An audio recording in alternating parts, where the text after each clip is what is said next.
जय जय रघुवीर समर्थ, जय जय रघुवीर समर्थ. मारुती स्तोत्रांचे जे निरूपण आहे त्यातल्या 4थ्या स्तोत्राचं निरूपण आज होणार आहे. सदा सर्वदा योग तुझा घडावा, तुझे कारणी देह माझा पडावा. उपेक्षू नको गुणवंता अनंता, रघुनायका मागणे हेची आता. हनुमंतांची कुळवल्ली राम मंडपा वेला गेली, श्रीराम भक्तीने फळली, रामदास बोले या नामे. शुका सारिखे पूर्ण वैराग्य जाचे, वसिष्ठा परिज्ञान योगेश्वराचे. कवी वाल्मिका सारिखा मान्य ऐसा, नमस्कार माझा सद्गुरु रामदासा. जयाचा जगी जन्म नामार्थ झाला, जयाने सदा वासनामात केला. जयाच्या मुखी सर्वदा नाम कीर्ती, नमस्कार त्या ब्रह्मचैतन्य मूर्ती. नेत्राने गुरुराजमूर्ती आपुली, मी जे धवा पाहिली. तू विष्णू शिव तूच दैवत मला, तू तात तू माऊली. झाला भाव मनात या मग करू कोणास पाचारण. प्रल्हादा गुरुराजया नित तुम्हा, माझे असो वंदन, माझे असो वंदन. आदौ राम तपोवनादिगमनं हत्वा मृगं कांचनं, वैदेही हरणं जटायुमरणं, सुग्रीव संभाषणं. वाली निर्दलनं समुद्रतरणं, लंकापुरी दाहनं, पश्चाद् रावण कुंभकर्ण हननं, एतद्धि रामायणं.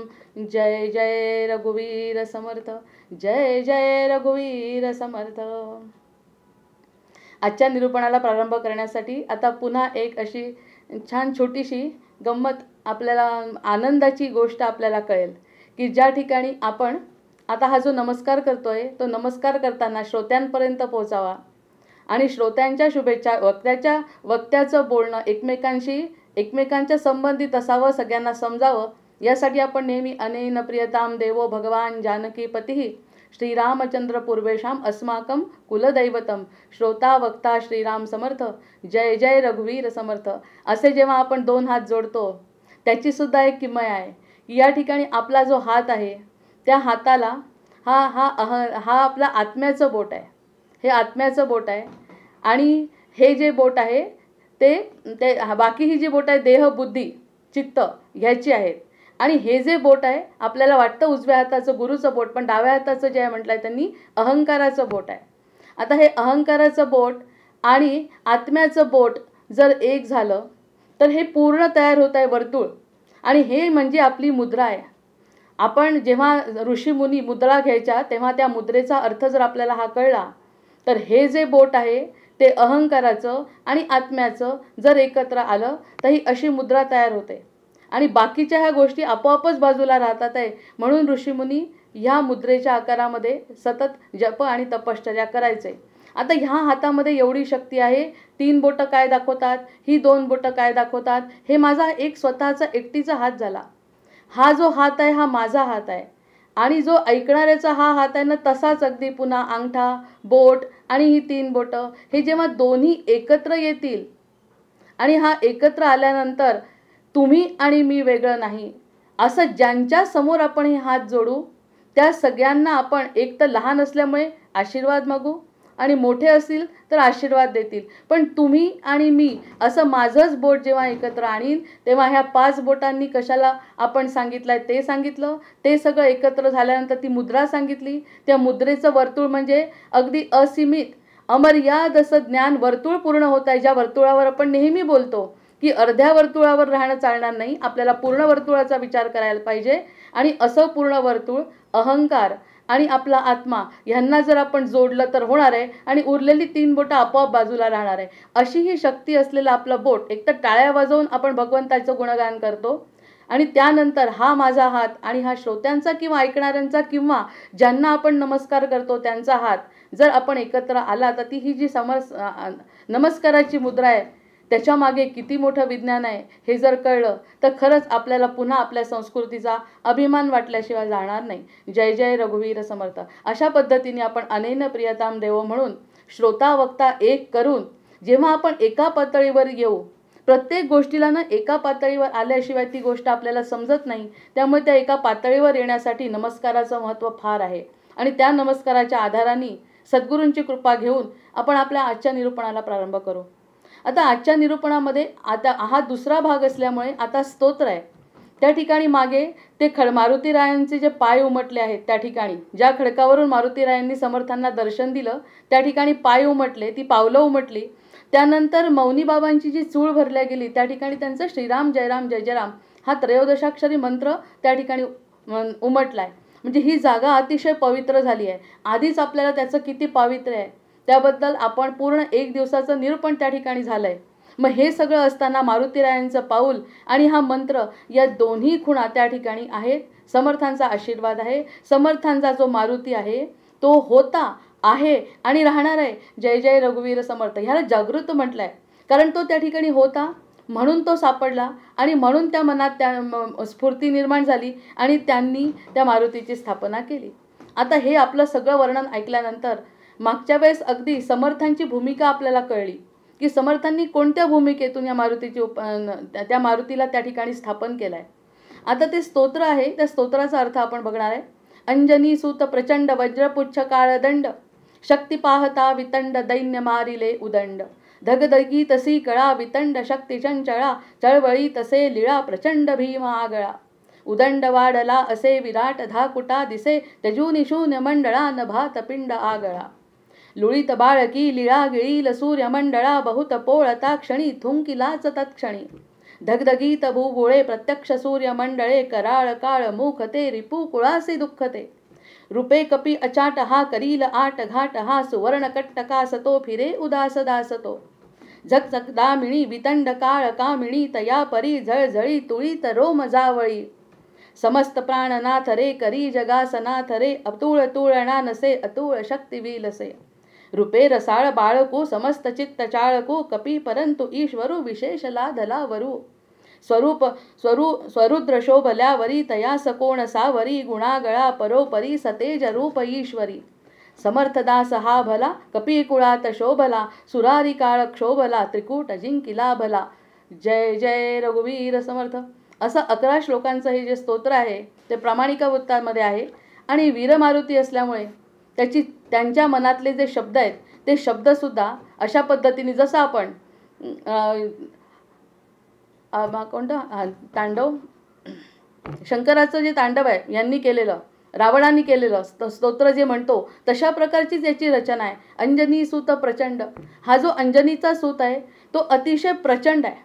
इतका प्रचंड आहे ते आपल्याला माहिती आहे. त्याचं वर्णन करत असताना त्यांनी अतिशय मोठा वाढत जाणारा असं त्यांनी वर्णन केलं आहे. प्रचंड जो आहे तो आपल्याला माहिती आहे आणि तो अंजनीचा सूत आहे. आणि अंजनीचा सूत हे सांगण्यामागे मागच्या वेळेस त्यांनी ईश्वरी तनू म्हटलं आहे, या ठिकाणी त्यांनी अंजनी सूत म्हटलं आहे. मग अंजनी सूत म्हणजे जिनी अतिशय तपश्चर्या करून आपल्याला मिळवलेलं हे जे बालक आहे ते प्रचंड आहे. आणि वज्रपुच्छ काळ दंड. आता या ठिकाणी त्यांनी यावर थोडंसं विवरण आपलं मागच्या वेळेस झालं आहे की त्या ठिकाणी त्यांनी म्हटलं वज्रपुच्छ. हा अवतार जो आहे त्यांचा तो आहे अवतार ब्रह्मचारी अवतार आणि ते आहेत रुद्राचे अवतार. त्यामुळे शक्तीने कुठे राहावं, शक्तीसोबत पाहिजे. शक्तीच्या शिवाय रुद्र नाही. म्हणजे शिव आणि शक्ती एकत्र असतात. त्यामुळे त्यांची जी शक्ती आहे ती पूर्णपणे त्यांच्या पुच्छामध्ये आलेली आहे. त्यामुळे ते वज्रपुच्छ झालाय. पूर्ण शक्ती हनुमंतांची त्यांच्या शेपटीमध्ये आहे आणि तो काळदंड आहे. आता काळदंड म्हणजे इतरांना ज्यांचं काहीतरी चुकतंय, जे खोटं करतायत, जे धर्माच्या विरुद्ध आचरण करतात आहे त्यांचा तो काळ आहे. आता हे सगळं चरित्र आपल्याला माहिती असल्यामुळे आपण या गोष्टीवर अगदी विचार करू शकतो की त्यांची जी शेपूट आहे ती कशी असेल आणि त्याला ती गाईच्या शेपटीसारखी होती. हा वेगळा आकार सुद्धा आपण मागच्या वेळेस त्या एका निरूपणामध्ये बघितला. मग ही अशा प्रकारची जी पुच्छ आहे ती प्रत्यक्ष शक्ती आहे त्यांची. मग ती शक्ती असल्यामुळे वज्रासारखी पुच्छ हा जणू काही काळदंड आहे. शत्रूसाठी हा काळदंड आहे. आणि हे जर नसतं यांच्याजवळ, ही जर शक्ती नसती तर रामांना मदत करता आली नसती त्यांना. त्याच्यामुळे रुद्राचा जो अवतार झाला आहे तो शक्ती रूपाने शेपटीमध्ये घेऊन आणि त्यांचा रुद्र अवतार वानर रूपामध्ये झाला आहे. आणि त्यामुळे त्यांच्या शक्तीची कल्पनासुद्धा करता येणार नाही, एवढी प्रचंड रुद्राची शक्ती. आणि रुद्राची शक्ती म्हणजे शेपूट म्हणजे पार्वती, अशा रूपामध्ये आपण वानराकडे त्या म्हणजे हनुमंतरायांकडे बघतोय. मग आता या ठिकाणी अंजनी सुत प्रचंड, वज्रपुच्छ काळदंड, शक्ती पाहता वितंड.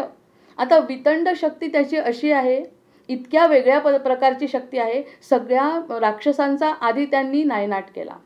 सगळ्यात सुरुवातीला त्यांना वाटलं की वानर आहे, फक्त वानर काय करू शकणार आहे. पण इतके राक्षस त्यांनी मारल्यावर त्यांनी मुलाला पाठवलं, रावणाने अक्षकुमाराला जेव्हा पाठवलं आणि सांगितलं त्याला, थोडंसं मला आता अशी कल्पना येते की हे सर्वसाधारण वानर नाही आहे. सर्वसाधारण वानर असतं की इतका विध्वंस त्यांनी केला नसता. जितका हे वानर विध्वंस करताय तितका विध्वंस त्यांनी केला नसता. मला आधीचे वानर माहिती नाहीत का? वाली मला माहिती आहे, त्यानंतर जांबुवंत मला माहिती आहे, सुग्रीव मला माहिती आहे, मैंद मला माहिती आहे. हे सगळे मला वानर माहिती आहेत, रावण म्हणतो. पण यावेळी काय झालंय, आधीच इतका त्यांनी धुमाकूळ घातलाय की ह्यापेक्षा काहीतरी ते वेगळं वानर आहे असं मला वाटतंय. म्हणजे थोडीशी शंका त्यांच्या शक्तीची त्यांना आली आहे. म्हणून शक्ती पाहता वितंड, आधी जे काही त्यांनी केलंय, आधी जे काही राक्षसांना मारलंय, त्यामुळे रावण थोडासा जागृत झालाय. हे वानर काही साधं नाही. इतके सुग्रीव पाहिले, वाली बघितले, पण त्या वालीपेक्षा हे वानर थोडंसं वेगळं आहे. कारण त्यांनी दैत्य मारिले उदंड, त्यांनी इतके दैत्य मारले आहे, बलवान आहे आणि इतका विध्वंस ते करताय. त्या विध्वंसावरून हे साधं वानर आहे असं मला वाटत नाही. म्हणजे ही शंका आता रावणाला सुद्धा आली आहे. त्यामुळे त्या शंकेसाठी एक स्तोत्र आहे असं, शक्ती पाहता वितंड, दैत्य मारिले उदंड.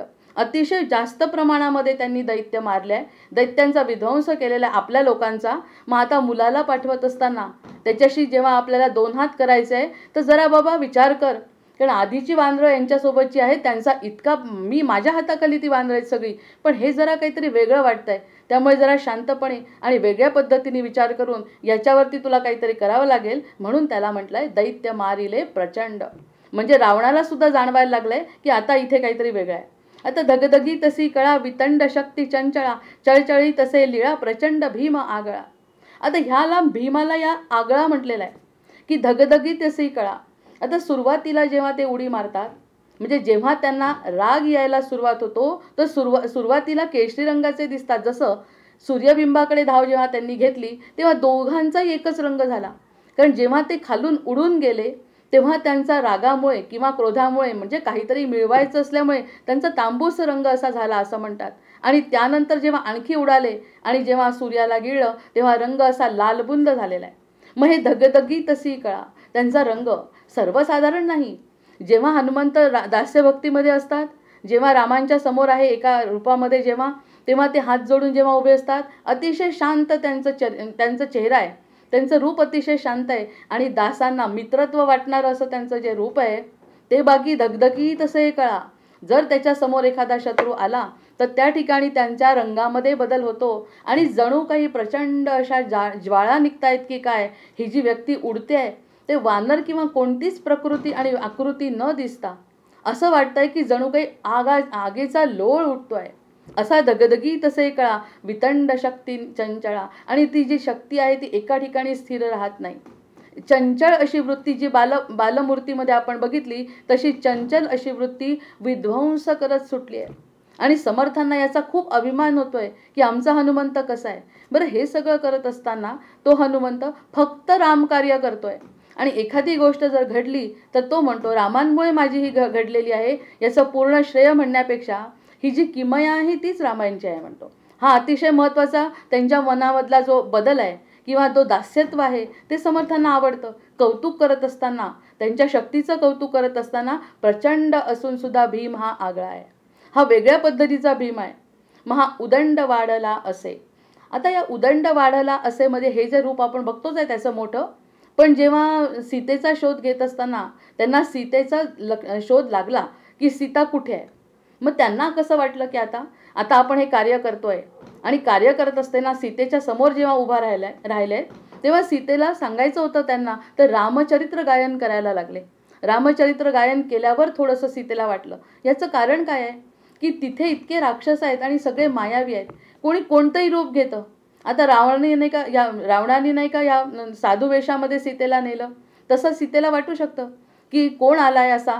पण जेव्हा रामचरित्र गायन करतो तेव्हा ती वर जेव्हा बघते मग तिची खात्री पडते की नाही, आपलेच आपल्या रामांनीच पाठवलेला कोणीतरी दूत असला पाहिजे. आणि त्यानंतर ते दुसऱ्यांदा हळूच तिच्याजवळ असलेली मुद्रिका तिच्या हातामध्ये टाकतात. म्हणजे त्यामुळे तर तिला अगदी स्पष्ट समजतं की हा रामदूत आहे.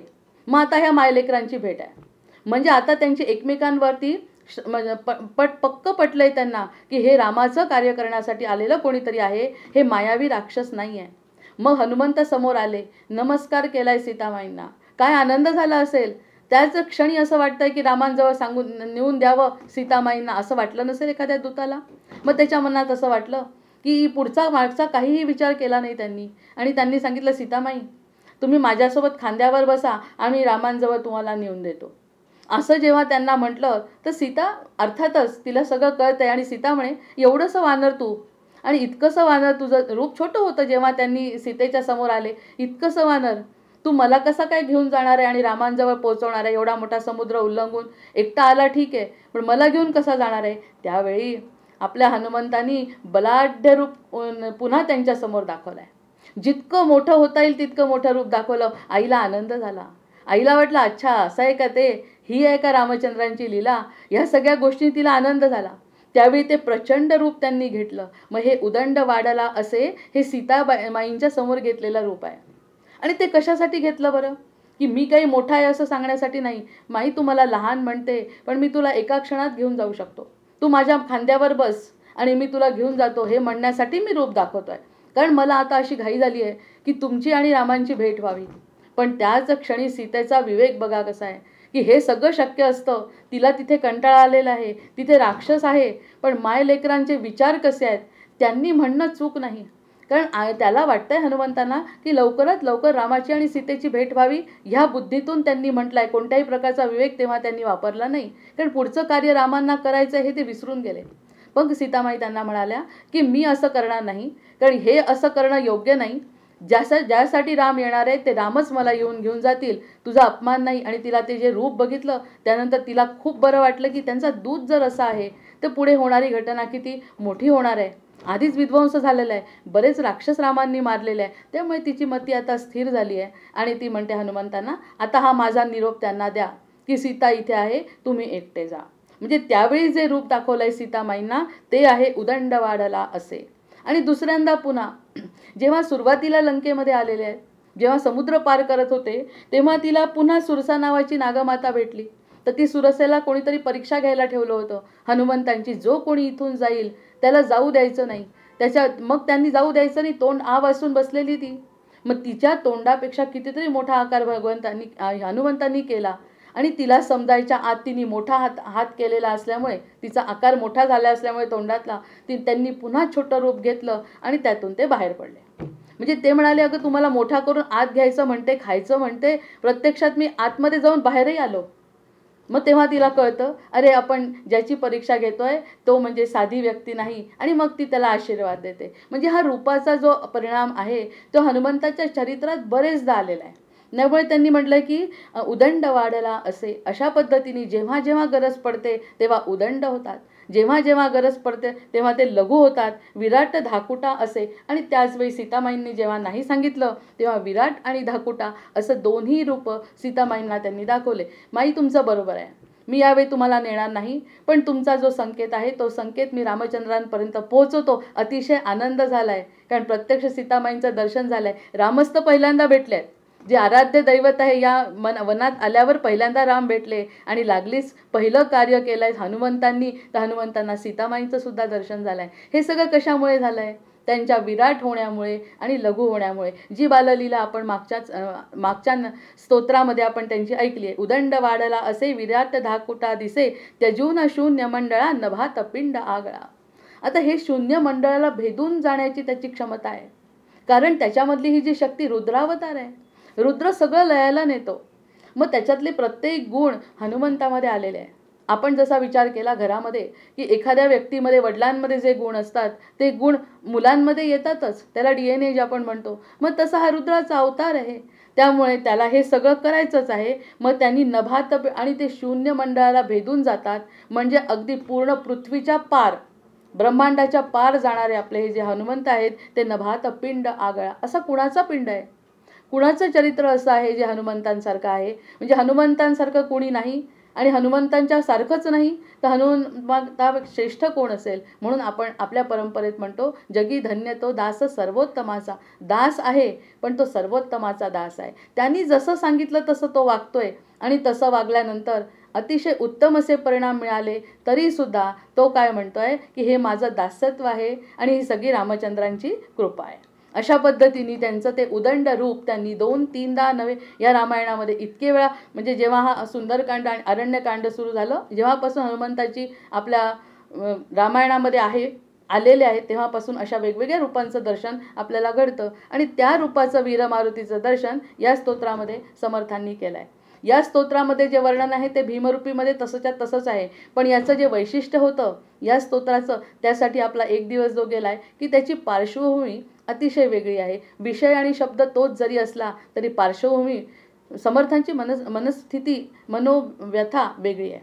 आता लुळीत बाळकी लीळा गिळील सूर्यमंडळा. आता पुन्हा इतकं मोठं त्यांचं रूप झाल्यानंतर पुन्हा त्यांना बालरूपामध्ये ते बघतायत की बालकी लीला करतात आहे आणि बालकी खायला बसतात आहे, फळं खातात आहे, झाडांची तोडमोड करतात आहे. ते म्हणतात मला दुसरं काही नको, फळ करून अशोकवन उद्ध्वस्त करतायत अशी लीला. आणि गिळील सूर्यमंडळा, आणि गिळणारे आहेत ते, सूर्यमंडळाला गिळणारे आहे. बहुत पोळता क्षणी थुंकिलाची तो क्षणी. हा तिसऱ्या ह्याच्यातला आहे की त्यांचं ओठ आणि त्यांचं मुख पोळल्या गेलं तेव्हा त्यांनी आतमध्ये घेतल्यानंतर त्यांना त्रास झाला तर त्यांनी तो त्या क्षणी थुंकलाय. थुंकून तो सूर्य थुंकलाय म्हणजे तेजतत्व त्यांनी बाहेर काढलंय वायुतत्वाने. हे जे वायुतत्वाचा अवतार आहे रुद्र मारुतीचा अवतार, या सगळ्या गोष्टींनी तेजतत्वाला बाहेर काढलाय. कारण तेजतत्व त्यांना पण सहन झालं नाही. म्हणजे सूर्याची किमया किती आहे बघा. जर हनुमंतांना मारुती मरुतपुत्र असून सुद्धा हे सगळं झेपलं नाही तर सूर्याची लीला किती मोठी, आणि हे सगळं थुंकून टाकलं त्यात क्षणी, असा या शब्दांचा अर्थ आहे. लुळीत बाळकी लीळा गिळील सूर्यमंडळा बहुत पोळता क्षणी थुंकिलाची तक्षणी. आणि त्याच क्षणी त्यांनी तो थुंकून टाकला. कारण ते पण तेजतत्वाला बाहेर टाकणं आवश्यक आहे. जर ते आपल्या तोंडामध्ये ठेवलं असतं तर आपल्या पृथ्वीचं काय झालं असतं. त्यामुळे तत्क्षणी एका क्षणामध्ये बाकीच्या सगळ्यांचा, चांगल्या लोकांचा विचार करून त्यांनी ती क्रिया केली. आता धगधगीत बुबुळे प्रत्यक्ष सूर्यमंडळे.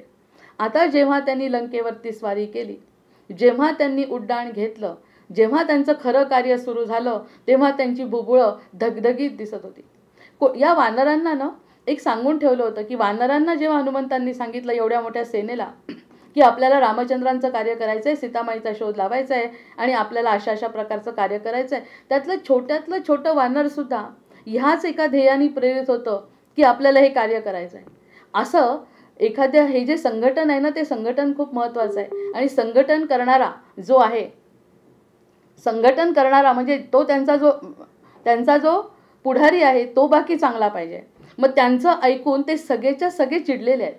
सगळे वानर, एकच गोष्ट वानरांनी ठरवली आहे की काहीही झालं तरी आपल्याला लंकेवर आक्रमण करून रामचंद्रांचं कार्य करायचं आहे. मग प्रत्येक वानरांच्या डोळ्यामध्ये एक प्रकारचं तेज आणि ऊर्जा निर्माण झाली होती. म्हणजे हे मारुतीच्या डोळ्यात जी झाली ती प्रत्येक वानरांच्या मध्ये होती. खरंच असं जर एखादं कार्य करायचं ठरवलं सगळ्यांनी मिळून तरच ते कार्य होणार आहे, एकटं कोणी करू शकत नाही. तर ही धगधगीत बुबुळे म्हणजे चिडून डोळ्यांमध्ये त्यांच्या ताण आणि रक्तवर्ण त्यांच्या बुबुळांचा झालेला प्रत्यक्ष सूर्यमंडळे. असं वाटत होतं की जणू काही सूर्यमंडळ आहे, सूर्याकडे आपण बघतोय का, आणि त्यांचं तेज सहन होणार नाही अशा प्रकारचे हनुमंताचे स्वरूप आहे.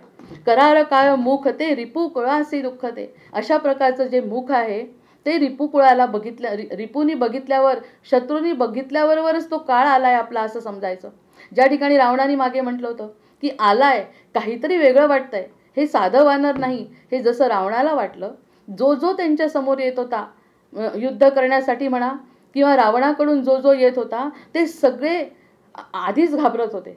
आणि आधीच घाबरत असताना या वानराच्या समोर जायला नको, हे काहीतरी वेगळं आहे आणि आपला कर्दनकाळ हा आलेला आहे, आपले दिवस भरले आहे याची जाणीव प्रत्येक रिपू कुळाला झाली होती. म्हणजे जो रिपूचा असेल, जो शत्रू पक्षाचा असेल, त्या सगळ्यांना आता दुःख देणार आहे. आणि असा हा दुःख देणारा कराळ काळ मुख ते, त्याचं मुख अतिशय मोठं आहे.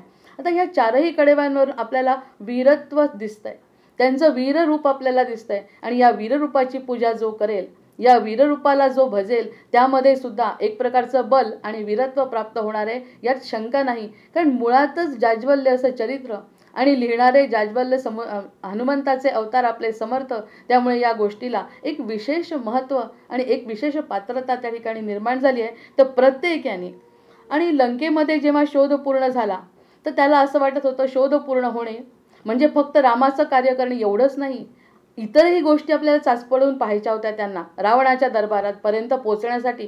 तसं कोणी रावणाच्या दरबारात त्यांना नेलं नसतं. त्यामुळे वेगवेगळ्या प्रकारच्या लीला केल्या, चिडून चिडून उड्या मारून, झाडांचा विध्वंस करून, फळं खाऊन आणि लोकांना मारून, ह्या सगळ्या गोष्टी केल्यामुळे मग रावणाने त्याला बंदिस्त केलं. आणि ते बंदिस्त करण्याचं नाटकही त्यांनी केलं आणि रावणाच्या समोर जाऊन तो उभा राहिलाय. आणि उभा राहिल्यानंतर पुन्हा शांतपणे त्यांच्यापेक्षा वर जाऊन उभा राहिला. तेव्हा रावणाला राग आला आणि तरीही मध्यस्थी करून रामदूत आहे, कोणत्या तरी राज्याचा दूत आलाय म्हणून तो सोडण्यात आला. ही पण एक लीला आहे. त्यानंतर जेव्हा सोडलं तेव्हा त्यांच्या शेपटीला आग लावली. आता शेपटीला आग म्हणजे हनुमंताची शेपटी म्हणजे प्रत्यक्ष पार्वती माता आहे. आणि पार्वती माता असल्यामुळे आणि हा पुत्र हवेचा पुत्र असल्यामुळे जसं त्या आगीला हवा लागली तशी ती आणखी जोरात पेटली आणि लंका पूर्ण जळाली. आता हे असं खरंच वर्णन कोणाचं असू शकेल हनुमंतापेक्षा.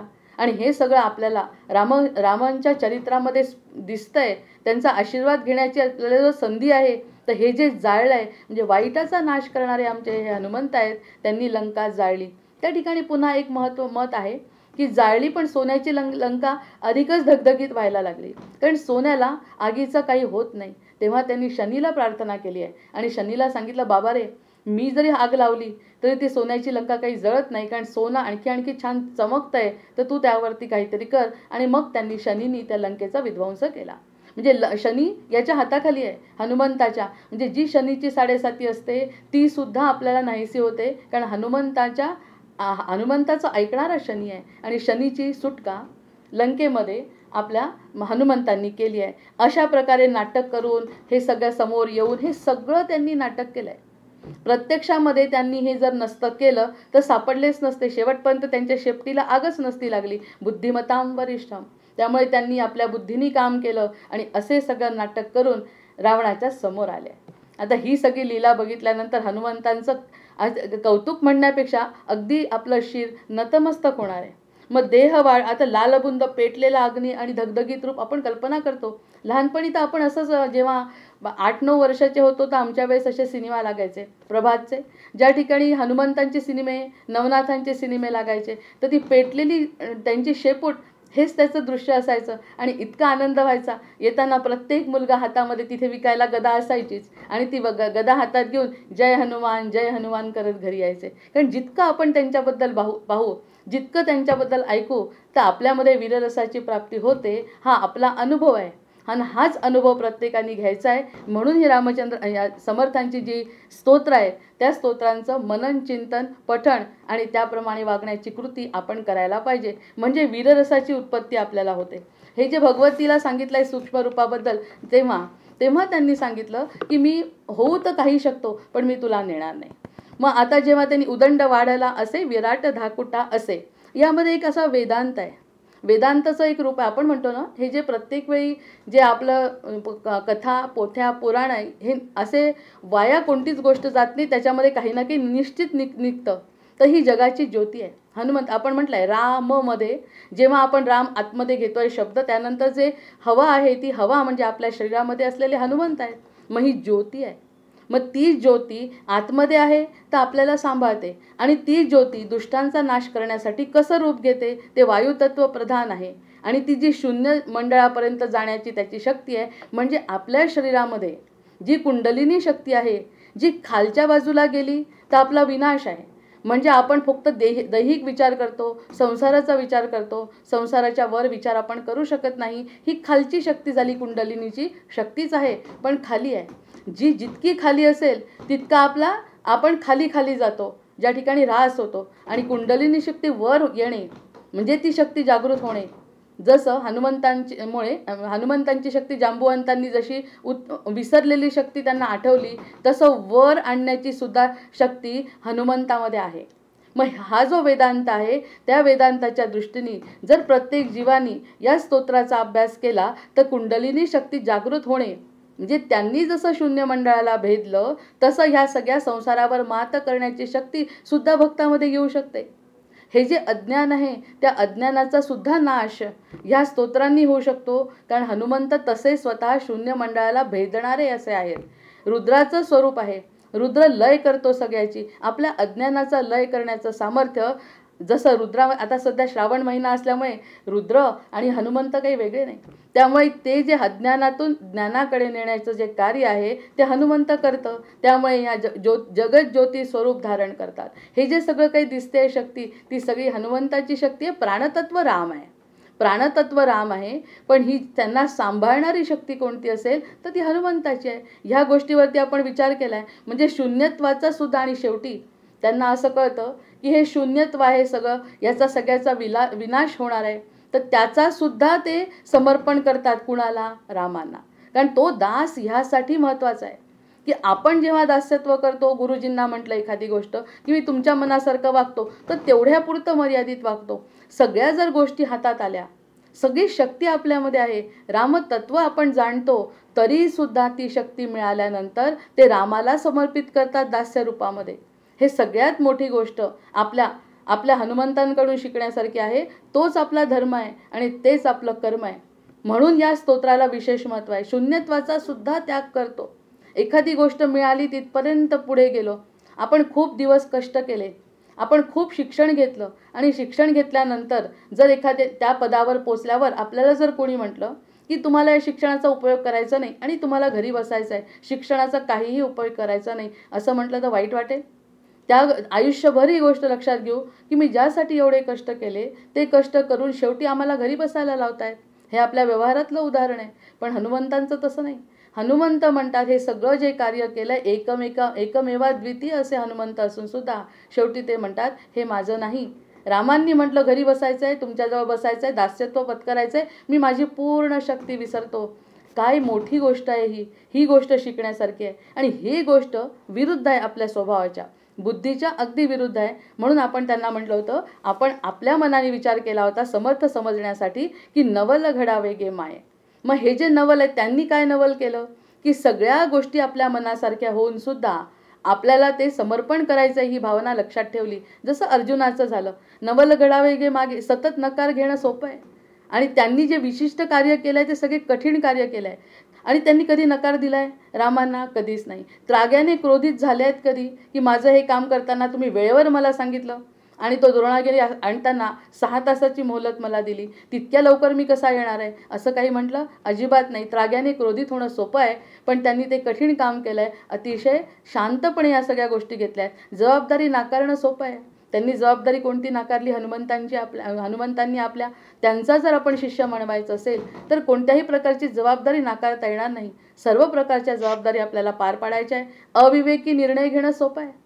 जर अविवेकांनी म्हटलं की सीतामाईंना म्हटलंय आणि चला चला चला चला कारण माझ्यामध्ये शक्ती आहे, रामांना मी तुम्हाला भेटवतो, असा अविवेकी निर्णय कधीही त्यांच्या चरित्रामध्ये दिसत नाही. ज्या सोप्या गोष्टी आहेत त्या हनुमंत करत नाहीत. स्वार्थानं बरबटणं सोपं आहे, मी केलं म्हणणं सोपं आहे, पण दुःखानं व्याकुळ होणं सोपं आहे. अजिबात दुःख त्यांना कधी झालेलं नाही.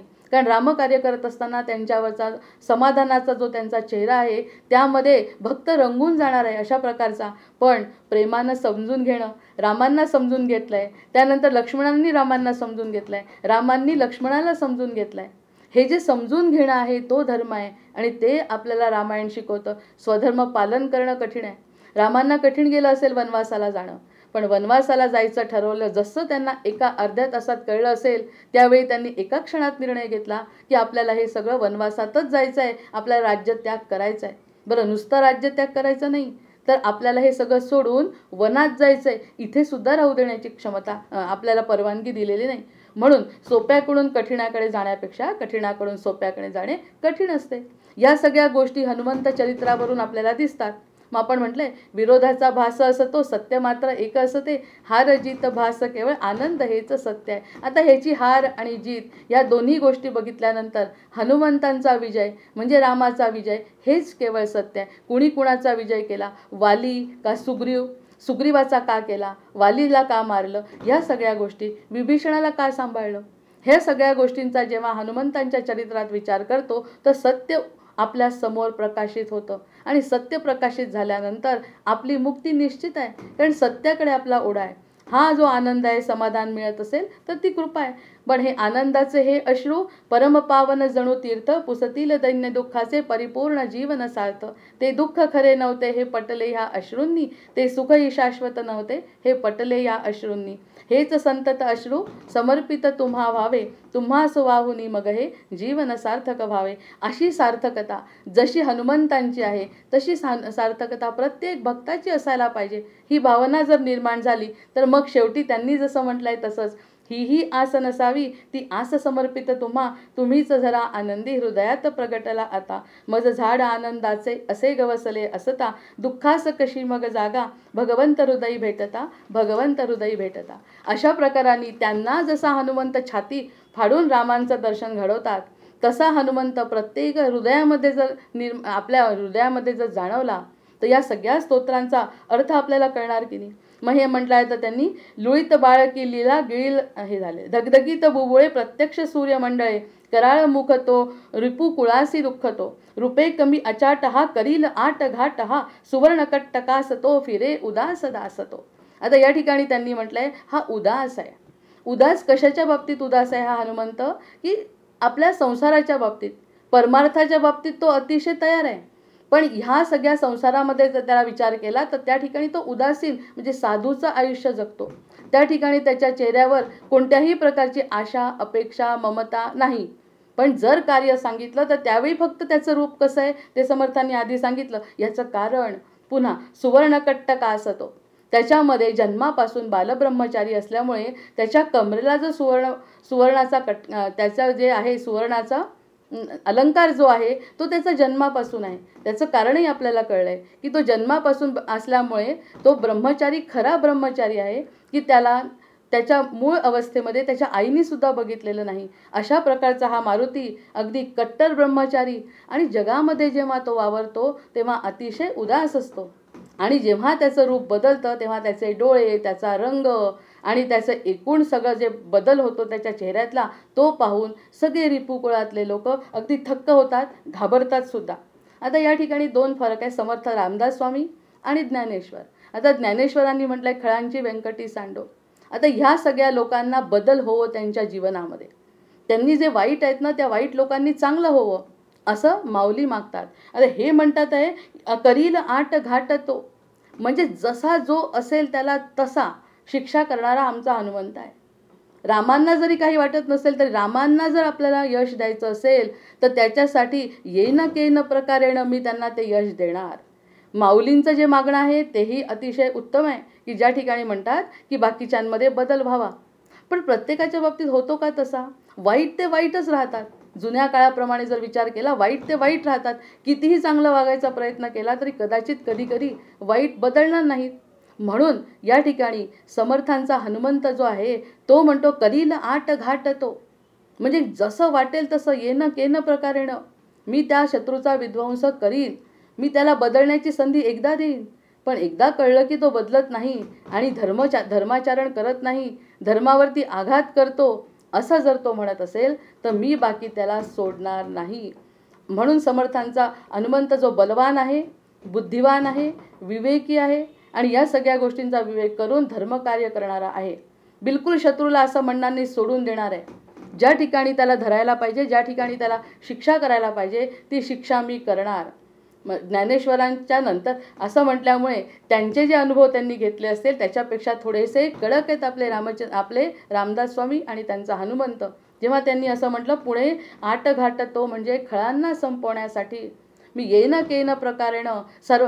मग आता वालीला कसं मारलंय रामचंद्रांनी स्वतः, पण मी धर्माचे केले पालन, वाली वदना खल निर्दालन.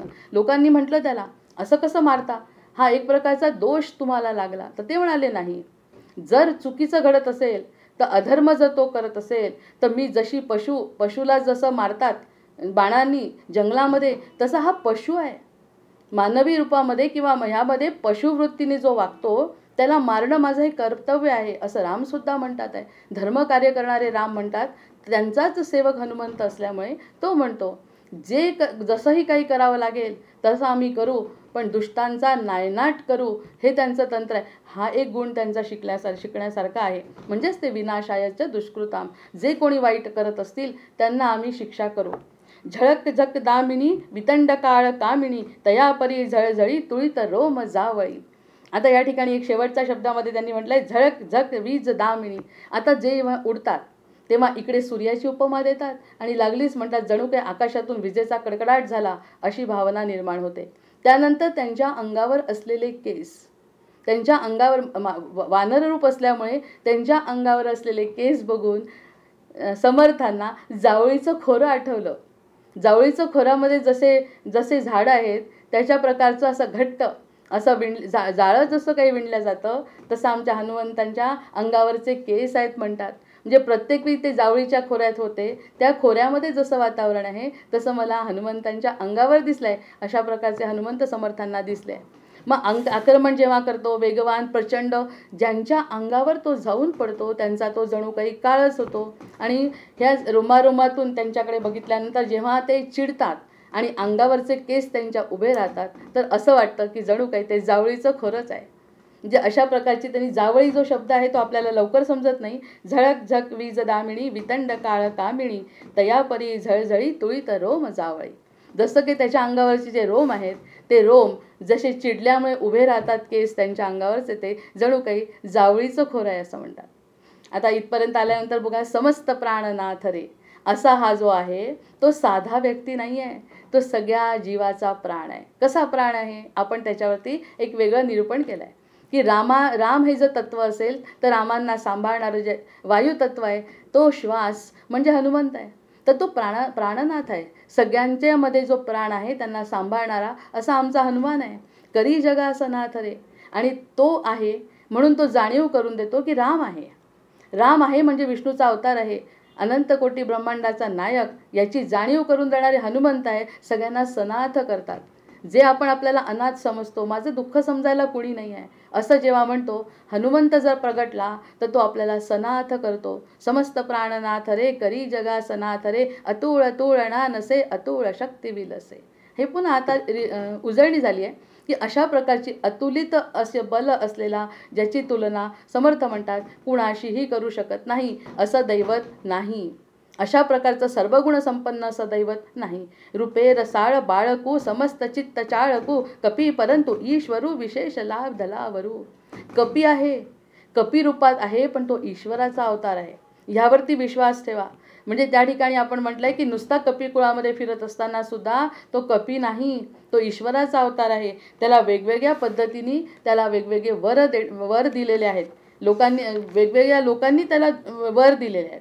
आता ते वर कोणते आहे? हनुमंतांचं वर आहेत की सूर्याने त्याला तेज दिलंय. जेव्हा तो धावून गेला तेव्हा ते शांत झाले म्हणजे स्वतःचं तेज यांना दिलंय. म्हणजे सूर्याने कोणतं वरदान दिलंय? तेजाचं वरदान दिलंय. यमराजांनी काय दिलंय? त्याला चिरंजीवित्व दिलंय की तू मरणार नाहीस, हे वरदान त्यांना मिळालंय. किती वर मिळाले आहेत त्यांना. आणि असा हा जो चिरंजीव बलवंत असा हनुमान आमचं कुलदैवत आहे. कुबेरांनी काय दिलंय त्याला? कुबेरांनी युद्धात न हारण्याचं वचन दिलंय की तू कधीही युद्धात हारणार नाही. महादेवांनी काय दिलंय? तो तर रुद्राचा अवतारच आहे. कोणत्याही अस्त्राचा तुझ्यावरती परिणाम होणार नाही. कोणी काहीही मारलं तरी तुझ्यावरती परिणाम होणार नाही असा महादेवांनी वर दिलाय. इंद्रांनी कोणता वर दिलाय? इंद्रांनी वज्राचा परिणाम होणार नाही, तुझ्यावर आधीच मारलं, त्यानंतर हनु वाकडी झाली, आता तेव्हा त्यांनी वर वापस घेतला आणि नवीन वर दिलाय, उशाप दिलाय आणि सांगितलं की कोणत्याही वज्राचा तुझ्यावरती परिणाम होणार नाही. ब्रह्मांनी कोणता वर दिलाय? की कोणतंही रूप तुला धारण करता येईल. आता हनुमंत चरित्रामध्ये जे वेगवेगळे रूप त्यांनी धारण केले आहे, हे या लोकांचे सगळ्यांचे आशीर्वाद आहे. आणि हे आशीर्वाद काही सहजासहजी मिळतात का? ह्या सगळ्या गोष्टी साधनेनी आणि मूळ रूपाने त्यांनी केलाय. असे वेगवेगळे आशीर्वाद त्यांना मिळाले आहे. त्यामुळे समर्थ या ठिकाणी म्हणतात, कपी परंतु ईश्वरू, विशेष ला धलावरू. आणि असा वर मिळालेला जो हनुमंत आहे तो आपल्याला वर देणार नाही का? ह्यावरती पुन्हा पुन्हा विचार करायचा आहे. मग आता स्वरूप शोभल्यावरी तयास कोण सावरी, गुणागळा परोपरी सतेज रूप ईश्वरी. पुन्हा तेच की असं हे जे सतेज रूप ईश्वराचं रूप आहे तुमच्या डोळ्यासमोर आणा आणि त्यांना नमस्कार करा. रुद्र कसे आहे? दुष्टांना रडवणारे. त्यांच्याजवळ आहे का दयामया रुद्राजवळ? जर वेळ आली तर सोडतो का? किंवा पृथ्वीचा प्रलय करण्याचं कार्य रुद्र सोडतात का? त्यासाठी कशी वेगळी बुद्धिमत्ता, इच्छा आणि पात्रता लागते. एखाद्या गोष्टीला संपवणं सोपं नाही. त्यासाठी एक कडक मन लागतं. असं कडक मन दुष्टांना रडवणारे जे आहेत ना, दुष्टांना पळायला लावणारा असं हे जे रुद्ररूप आहे ते हनुमंतामध्ये पुरेपूर भरलेलं आहे. शिवाचं कार्य कोण आहे? समर्थ हा भला, कपी कुळास शोभला, सुरारी काळ शोभला, त्रिकूट जिंकिला भला. आता या ठिकाणी समर्थ दास हा भला. आता या ठिकाणी समर्थ दास म्हणत असताना एक तर समर्थ स्वतः किंवा हनुमंत स्वतः हे सगळे दासच आहेत. रामाचे दास हनुमंत आहे, हनुमंतांचे दास समर्थ आहे. त्यामुळे समर्थांनी कदाचित हनुमंताबद्दल लिहिलं असेल, कदाचित स्वतःचं नाव शेवटी लिहायचं म्हणून समर्थ लिहिलं असेल. त्यांनी म्हटलंय समर्थ दास हा भला, कपी कुळास शोभला. कपी कुळाचं त्यांनी काय केलंय? नाव मोठं केलंय कपी कुळाचं. अशा पद्धतीने कपी कुळाचा जो अग्रगण्य आहे तो असा सुरारी काळ शोभला. तो सगळ्या दुष्टांचा नाश करणारा शोभून दिसला रामायणामध्ये. असा हा रामायणातला हनुमंत. त्याचं कार्य पुढे महाभारतामध्ये सुद्धा आहे, पण रामायणामध्ये जे कार्य आहे त्यांचं किती शोभून दिसले हनुमंत त्या काळामध्ये. आणि त्रिकूट जिंकिला भला. आता त्रिकूट म्हणजे त्या ठिकाणी त्यांनी म्हटलंय की तिन्ही लोकांमध्ये भरलेलं जे कुच्छ परमात्मा असतो, जे परमात्मा तिन्ही लोकात, जसं आपण कोणत्या वामन अवतारामध्ये सांगितलं की 3 पावलं त्यांनी ठेवली आहेत, तसे तिन्ही लोकांमध्ये असलेला जो परमात्मा आहे, तिन्ही लोकांना व्यापून उरलेला जो परमात्मा आहे, तो परमात्म्याला ज्यांनी जिंकलं म्हणजे तो त्रिकूट जिंकिला भला. जे 3 लोकांना जिंकलेला हा आमचा हनुमंत आमच्या समोर उभा आहे, जो समर्थांनी उभा केला आहे. त्यांनी तिन्ही लोकांवरती विजय मिळवलेला असा आमचा हनुमंत आम्हाला पूजनीय आहे. त्यांनी आमच्यावरती कृपा करावी अशी समर्थांची इच्छा आहे. आणि समर्थांची इच्छा असल्यामुळे रामदासांची सुद्धा इच्छा आहे, प्रत्येक भक्ताची सुद्धा इच्छा आहे की जो इतका बलदंड, शक्तिवान, बुद्धिवान आणि ज्यांनी तिन्ही लोकांना जिंकलेला जो परमात्मा आहे त्याला सुद्धा हनुमंतांनी जिंकला आहे. अशा प्रकारच्या हनुमंतांचं वर्णन करताना, अशा प्रकारच्या हनुमंताचं स्मरण करताना आणि त्यांच्यासमोर नतमस्तक होताना प्रत्येक भक्ताला अतिशय आनंदाची अनुभूती होणार आहे. आणि या स्तोत्राचं एक शेवटचं वैशिष्ट्य, वेळ संपली आहे, की इतरत्र आढळणारे ळ हे अक्षर आहे ते 35 वेळा समर्थांनी या ठिकाणी वापरलं आहे. अशा पद्धतीने या स्तोत्राचं निरूपण या ठिकाणी संपत आहे. आणि सगळं हे जे झालेलं निरूपण आहे ते समर्थचरणी आणि आपल्या हनुमंताच्या चरणी अर्पण करते आणि या ठिकाणी थांबते. भर्जन भव बीजाचे, अर्जन सुख संपत्तीचे, तर्जन यमदूताचे, राम गर्जन बोला राम राम राम, बोला राम राम राम, बोला राम राम राम. आवाहनं न जानामि तवार्चन, पूजांचैव न जानामि, क्षम्यतां परमेश्वर, क्षम्यतां परमेश्वर, क्षम्यतां परमेश्वर. जय जय रघुवीर समर्थ, जय जय रघुवीर समर्थ. जय श्री कृष्ण.